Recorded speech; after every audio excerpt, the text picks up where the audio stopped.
Hey, what's up, dear learners? We're back, and this is Best English with TC YouTube channel. I would like to say welcome back to our YouTube channel, and today I will teach you about what you have seen on the blackboard, and that is about the past perfect, active, and passive sentence. In last class or in the previous lesson, I taught you about how to construct the sentence by using past continuous or past progressive, active, and passive voices. But in today's session, we will discuss on the past perfect and active and passive voices. So don't go anywhere. Stay with me to the end of the lesson by keep watching this video. And right now, let's start the points. So in this lesson, we will discuss on, or we will talk about what the formation of the past perfect is. How can we use the active and passive sentence of what's this past perfect tense? So, and the first one, what we are going to see is about the forms or pattern of what's this and past perfect, active, and passive sentence. So, when we form any type of word sentence or we make any type of word speech, we may have three different word options or choice. The first one is the affirmative form, then second is the negative form, and the third one is the interrogative form. So, let's get started with the first one, that is the affirmative, past perfect, what's active and passive sentence. So to form the past perfect, active, and passive forms in the affirmative or positive structure, firstly, we need to just have the basic rule or structure, and that is what? If it is in affirmative form, the first one is what? The subject comes in the beginning of that sentence. So whether it is plural or singular, we don't care about that. That's why. Because the auxiliary verb that we are going to use is an auxiliary verb which is what? Had. So had can be used with or for what? The singular and the plural subjects. And you can say what? Had plus what? Plus the V3, or which you call it what? Past participle. And lastly, or at the end of the sentence, you must have what? Object or the receiver of the action. Recipient of the action comes at the end of what? That sentence. In the construction or structure of the past perfect, what? Active voices. But in passive voices, the placement or position of the object and the subject completely just what? Change their what? Placement, their position. In case of the passive voice, the object comes in the beginning. That's in case of the active voice, the object comes at the end. In case of the active voice, the subject comes in the beginning, but in passive voice, it comes at the end, or goes at the end of what? That sentence. This is the great difference between the position or place of what? Subject and object in case of the active and the passive voice. So based on this what? Form or structure, yes, we can construct or create any type of what? Statement or sentence. And let me give you some example. Example which says, yes, somebody. Let me say, somebody had forgotten. Let me say, for what? Gotten. Forgotten says, was the luggage. Luggage. Luggage means it can be just what? A briefcase, not briefcase, bag. Yes? Somebody had forgotten the luggage. Is it active or passive? This type of word sentence or type of word voice is called what? The active voice. How do we know whether it's active or not? Just based on the structure of the given word sentence. So the structure tells us, yes, the doer of the action acts or performs something on the object, which is what? Luggage. So you can say simply, if the action if the given statement or sentence performed or acted by the doer of the action, we call that is the active voice. But if the given statement focuses on the receiver of the action, you call that type of word sentence as the passive sentence. But this one is the passive. Is it the passive? No, it is the active one. Okay, class. And now I want to just want to change it into or convert it into the passive one. How can I convert it into the passive? Just based on the structure of the patterns. Yes, it has its own basic rule to change the passive, the active voice into the passive. So if the tense is in past perfect tense, the structure that you're going to use can be this one, okay class? So the second is the passive of what? this sentence. To construct this one in passive form, I can put the object or the receiver of the action at the beginning of the sentence. And then I can use object plus what? The auxiliary verb which is past in heart plus what? Yes, been. This one is the past participle of what? Is, am, and are. Or the past participle of V3 of be is what? Been. And then I can put what? The V3 on past participle. If it is necessary, you can put at the end of that sentence agent and the subject. So our agent can be just what? By. The preposition by and plus what? Subject. But this one is if it is necessary. If you do not want it, you can remove what? The agent by and subject. That's for more detailed information. But what you are going to just what state, you can use them. Okay, class? But it's not mandatory. It's not restrictive. It's not obligatory. So you can say what? Yes, here. The formulas that you may have in case of the past what perfect with that the past voice is what? This one. So we this one remains, yes, remains the same. Okay, class? It remains the same. No change here. Okay, class? Your formula can be just what is static or it is fixed. So I can just want to change this one. Now, based on this one, I can change it into the passive one by using this one. Yes, it says what? Somebody had forgotten what the luggage says. So the luggage comes at the beginning. That's why our major focus is with or on what? The luggage. That means on the object, not on the subject. Okay, class? In passive voice. And so I can just want to say, yes, instead of objects, I can substitute or replace the term which says what? A luggage. Yes, it says luggage. And next to this one, I can just want to use the helping verb, which is what? Had, for the past perfect structure. And next to this one, you can use the past participle of what? Verb to be, which is what? Been. Yes, been. And then next to this one, you can use the B3. B3 means the past participle of what? Forgotten. Itself. You can use forgotten self. Yes, forgotten. Yes. After this one, it is the passive voice. So I can just want to say the luggage had been forgotten. So yes, if you want to just add what? The agent by and what subject you can say the luggage had been forgotten by somebody. Yes, by somebody. That can be just what? The passive of what's passive of the past perfect tense. Yes, in voice or sentence structure. That's the point, okay? With የቤስት እንግሊሽ ዊዝ ቲሲ ቤተሰቦቻችን እስካሁን ድረስ ስለ ቮይሶች እና ስለ ሴንቴንሶቹን እስካሁን ድረስ አልጨረስናቸውም። አክቲቭ ቮይስ ወይም ደግሞ ፓሲቭ ቮይስ የምንላቸው ሁለቱም ቮይሶች ወይም ደግሞ ሴንቴንሶች እስካሁን ድረስ እያየናቸው ነው። ምክንያቱም እነዚህ ሰፋ ይላሉ። ለምን 12 ቴንሶች እንግሊዝኛ ውስጥ አሉ።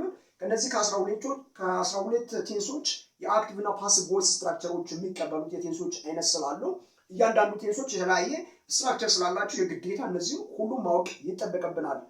ለምብሎ ነው እስካሁን ድረስ ስለ አክቲቭ እና ፓሲቭ ከተለያዩ ቴንሶች ጋር እያየነው ያለነውና ዛሬ ስለ ፓስት ፐርፌክት አክቲቭ እና ፓሲቭ ቮይስ የምለው ነው እየተመለከትን ያለነው። ሁላችሁም እንደምትመለከቱት ማለት ነው። በደንብ አርግተን የምንማራቸው እዚህ ውስጥ እናንተ ማታውቁት የምትማሩት የምትረዱት ነገሮች ለኮሙኒኬሽንም ለትምህርቱ ብቻም ሳይሆን ለኮሙኒኬሽኑ ውጪ ስትወጡ የሚያገለግላችሁ ስለሆነ በትኩረት እንድትከታተሉኝ ይላችኋለሁ።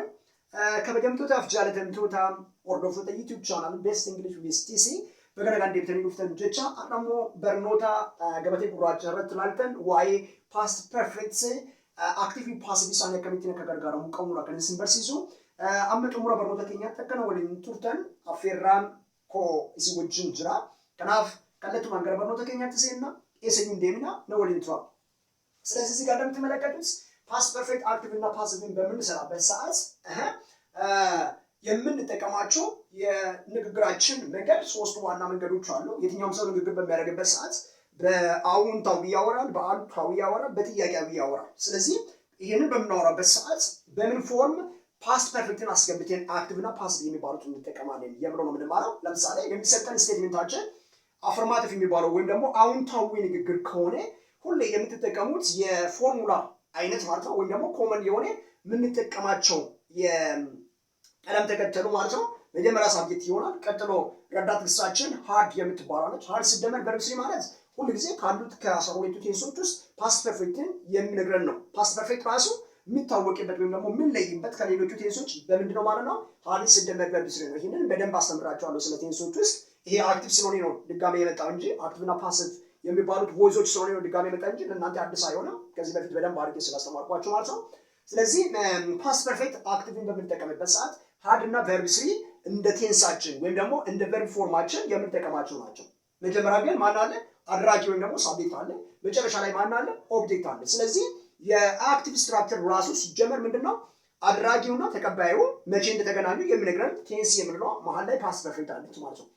ለምሳሌ ፓስት ፐርፌክት ማለት እንደ አክቲቭ ቮይስ የሆነ ድርጊት ተደርጎ ነበር የሚለውን ሀሳብ ለማሳየት ነው። ወይም ደግሞ አድርጎ ነበር ማለት አክቲቭ ቮይስ ላይ ነው።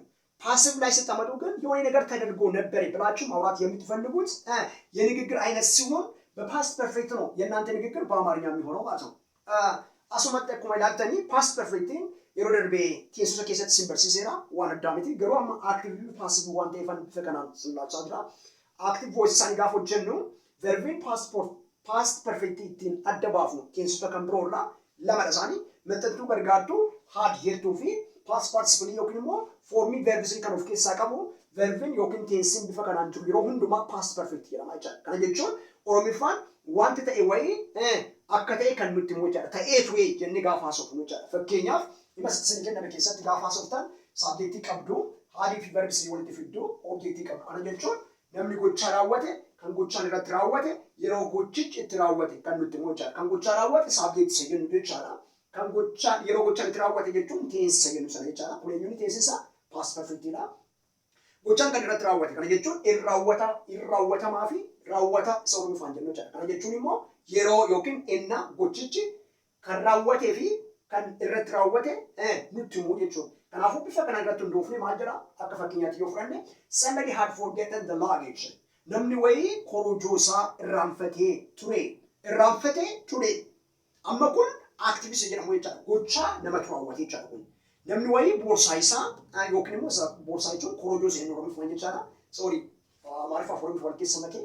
Somebody had forgotten the luggage. Gaafa jennu namni wayii korojoo isaa irraanfatee ture.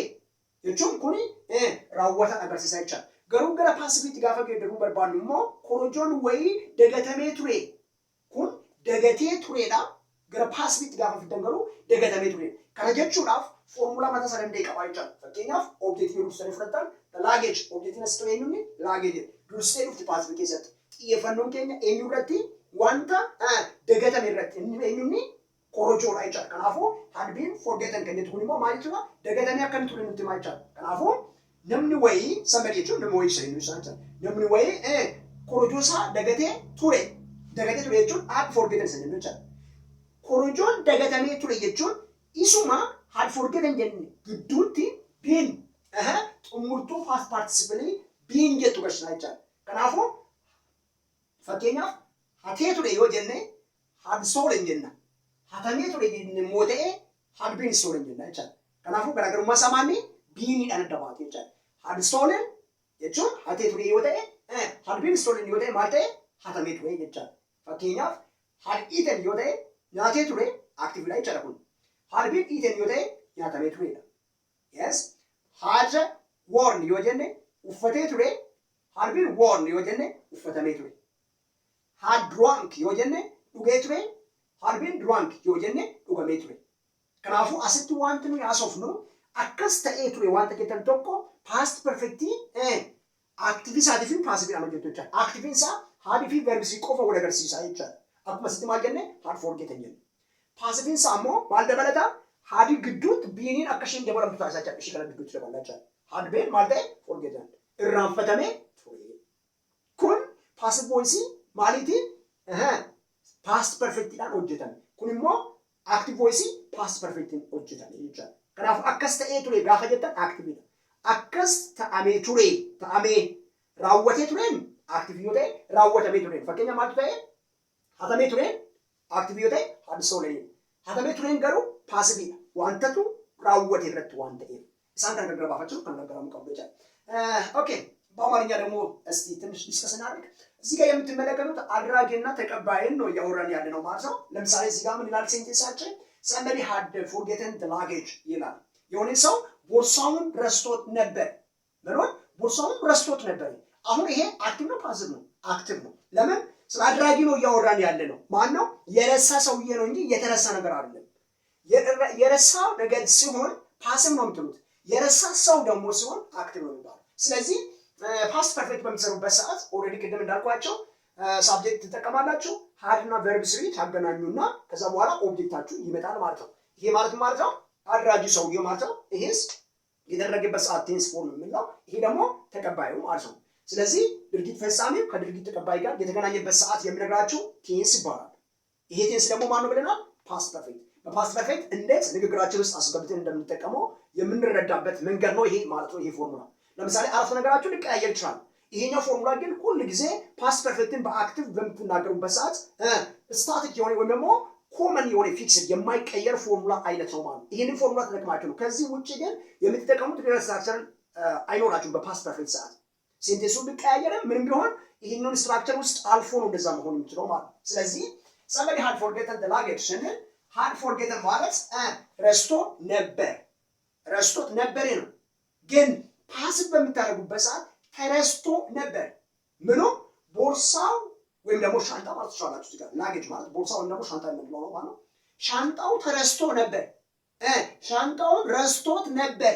ረስቶት ነበር ከሆነ አድራጊው ነው። እዚህ ጋር የረሳውን ሰውየው ነው እያወራን ያለ ነው። ተረስቶ ነበር ማለት ደግሞ የተረሳውን ነው እያወራን ያለ ነው። ስለዚህ አድራጊው ነው ተቀባዩ ነው እዚህ ጋር እያወራን ያለ ነው። የተደረገ ነገር ምንድነው? ቦርሳ መረሳቱ።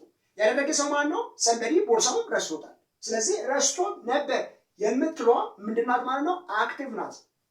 ተረስቶ ነበር ደግሞ ፓሲቭ ነው። ስለዚህ እሱን እንዴት ማወቅ ይቻላል? ያው እዚህ ጋር ያስቀመጥኳችሁ ፎርሙላዎች ሁሉ ጊዜ እንዳትሳሳቱ ያስረዳችኋል፣ መንገድ ያሳያችኋል። ስለዚህ ቦርሳ ተረስቶ ነበር ማለት ቦርሳ ተረስቶ ነበር ማለት ምን ማለት ነው? the luggage had been stored, had been what forgotten ነው ምንድነው ማለት ነው። ተረስቶ ነበር ነው። ረስቶት ነበር ከሆነ ግን had forgotten ነው። somebody the man had forgotten the luggage ሰውየው ቦርሳውን ረስቶት ነበር። ቦርሳው በሰውየው ተረስቶት ነበር። ስለዚህ አሁን እያወራን ያለ ነው ምንድነው? አክቲቭ እና ፓሲቭ ነው። አክቲቭ እና ፓሲቭ ሆኖ ግን ምን ቴንሱ በፓስት ፐርፌክት የሚባለው እያንዳንዱ 12 ቴንሶች እነዛ ቴንሶች ምንድን ናቸው? የተለያየ ሚኒንግ አላቸው። ለዚህ ነው ይሄ ፖርሽኑ ራሱ ሰፋ ብሎ።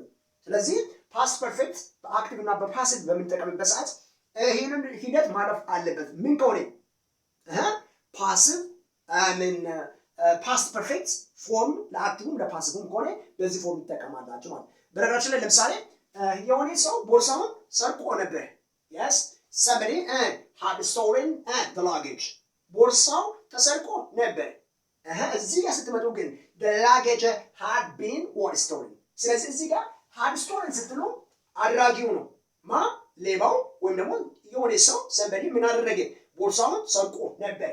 had stolen ነው የሚባለው ማለት ነው። የሃድ ፎርጌተን ፋንድ had stolen ልትሉ ትችላላችሁ ማለት ነው። ከዛ እዚህ ጋር ስትመጡ ደግሞ ቦርሳ ተሰርቆ ነበር ስትሉ ልክ የላኛውን ፎርም had stolen ትጠቀማላችሁ። ነገር ግን የፓሲቭ ልዩ የሚያደርጋት ቢን የምትባሏ had እና stolen መሃል ላይ ትጨመራለች ማለት።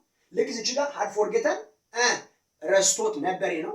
had been forgotten ተረስቶ ነበር እንደምንለው እዚህ ጋር ሰርቆት ነበር ከሆነ had stolen ነው። ተሰርቆ ነበር ስትሉ ደግሞ had been stolen ነው የምትሉት ማለት ነው። yes አጭሩ ምንም ይሄን አከል የሚያስቸግረን ነገር አይኖርም ማለት ነው። ኦሬዲ ፖዚቲቭ ስትራክቸር ከሆነ በዚህ ፎርም እንላለን ማለት። ሌላኛው ኔጌቲቭ ከሆነ ነው።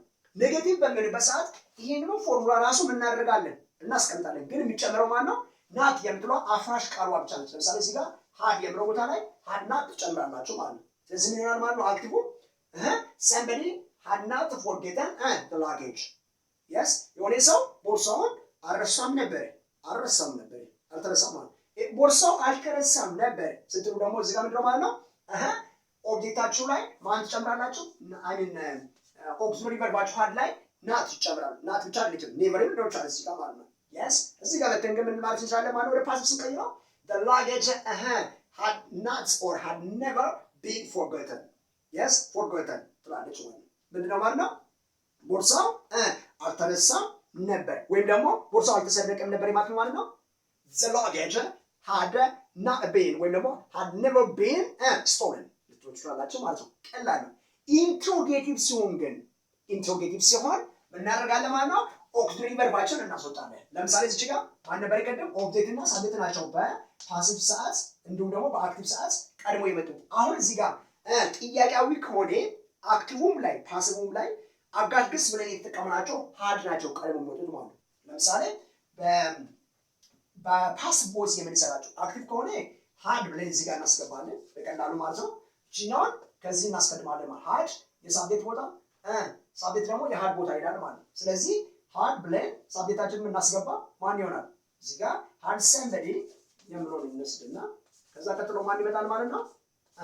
ሃድ ሰምበዲ what forgotten. Yes, it says forgotten what luggage. Then this one is what? Question mark. Is it active or passive luggage? Then finally there is question mark. Okay, class. Is it active voice interrogative or passive voice interrogative? This structure is the active voice what interrogative or question form. Already, አሁን በዛ ነው። ለምን ሃድ የምትሏን ቀድማ መጣች ቢን የሚለው እዚህ አረፍተ ነገር ውስጥ የለም። ስለዚህ ምን ያሳያል? ቢን ከሌለበት ቀጥታ አክቲቭ የሚለውን ጥያቄያዊ አረፍተ ነገር ያመጣል ማለት። ፓሲቭ መሆናችንም ይሆናል። ፓሲቭ በሚሆንበት ሰዓት ደግሞ እንደዚህ ራሱ ሆኖ ሃድ የሚለውን እንወስዳለን። ቀጥሎ ማን ይመጣል ማለት ነው? ኦብጀክታችን ነው የሚመጣ ሳብጀክቱ አይደለም። ስለዚህ ሰምበዲ የምትሏ ትቀየርና ማን ነው? ላጌጅ የሚለው ቀድሞ ይመጣል ማለት ነው። ትኩረታችን እዛ ላይ ስለሆነ ስለዚህ ሃድ ላጌጅ ምንድነው ማለት ነው? the luggage ከዛ ቀጥሎ ማን ይመጣል? ቢን ትኖራለች ማለት ነው። እዚህ ፎርም ላይ ቢን የግዴታ መጨመር ስላለበት በፓሲቭ ሰዓት ከላጌጅ ቀጥሎ ማን እናመጣለን ማለት ነው? ቢን የምትለዋን እናስገባለን። ሲደመርማ ቨርብ ስሪያችን ማነች? forgotten by ብላችሁ ከዛ ማን ታስገቡ ትችላላችሁ? somebody የምለው ማስገባት ይቻላል ማለት ነው። yes ይህ ማለት ምንድነው? የሁለቱም ልዩነት had somebody forgotten the luggage ማለት ነው የሆነ ሰው ቦርሳን ረስቶት ነበር ወይ ነው ማለት ምን ማለት had somebody forgotten the luggage ማለት ግን እዚህ ጋር ጥያቄያዊ ልክ እንደዚህ ነው። ፓሲቭ ሲሆን ግን ምን ይላል? had the luggage been forgotten by somebody ቦርሳው በሆነ ሰው ተረስቶ ነበር። ስለዚህ ይሄ ረስቶት ነበር ወይ ነው። እዚህ ጋር ተረስቶ ነበር ወይ ምኑ ቦርሳው ወይም ደግሞ ሻንጣው ተረስቶ ነበር የሚለው ሐሳብ ያመጣል። ስለዚህ እንደዛ ስትሉ ምን ትላላችሁ? had the luggage been forgotten by somebody እዚህ ጋር ደግሞ ቦርሳው ረስቶት ነበር ሰውየው ነው። ቦርሳው ተረስቶ ነበር ቦርሳው ላይ ነው ተፈጸመው። ስለዚህ እያንዳንዱ አክሽኖች በዚህ ምን ማድረግ እንችላለን? ባጭሩ አክቲቭነቱን ፓሲቭነቱን መቀየር ይቻላል። ኔጌቲቭም ደግሞ ማድረግ ይቻላል። ይሄ ማለት ምን ማለት ነው? hadn't somebody forgotten the luggage የሆነ ሰው ቦርሳን ረስቶት አልነበረ የሚሆነው ማለት ነው። hadn't የምትለው ኔጌቲቭ ሆኖ እዚህ ጋር ስንመጣ ደግሞ hadn't the luggage been forgotten by somebody ቦርሳው ተረስቶት አልነበረ እንዴ? አልተረሳም ነበር። ቦርሳው አልተረሳም ነበር ወይ? hadn't ስትለው አልተረሳም ነበር። እዚህ ጋር አልረሳም ነበር ሰውየው ረስቶት ነበር ወይ ነው ማለት ነው። ስለዚህ በቀላሉ የትኛው ንግግር በፓስት ፐርፌክት መስራት ከፈለጋችሁ ምን ማድረግ ትችላላችሁ? ባጭሩ መድረስ ትችላላችሁ። ይሄ ቀላል ነው። ስለዚህ የዛሬ ትምህርታችን እስካሁን ድረስ የተመለከትነው ነው። ቀጣይ ደግሞ የሲምፕል ፊውቸር አክቲቭ እና ፓሲቭ ቮይስ የምናበቃበት ይሆናል። ስለ አክቲቭ እና ፓሲቭ ቮይስ ማለት ነው። ቀጣይ ላይ ግን አንድ ብለን ከሲምፕል ፊውቸር በኋላ ማለት ነው ይህን ከጨረስን በኋላ አክቲቭ እና ፓሲቭ ከጨረስን በኋላ ኮሚኒኬቲቭ ኢንግሊሽ 2 ከምለው ጋር እንገናኛለን። የዛሬ ትምህርታችን ይሄን ይመስላል። ስለተከታተላችሁ እጅግ በጣም አድርጌ አመሰግናችኋለሁ። የሳምንት ሰው ይበለን።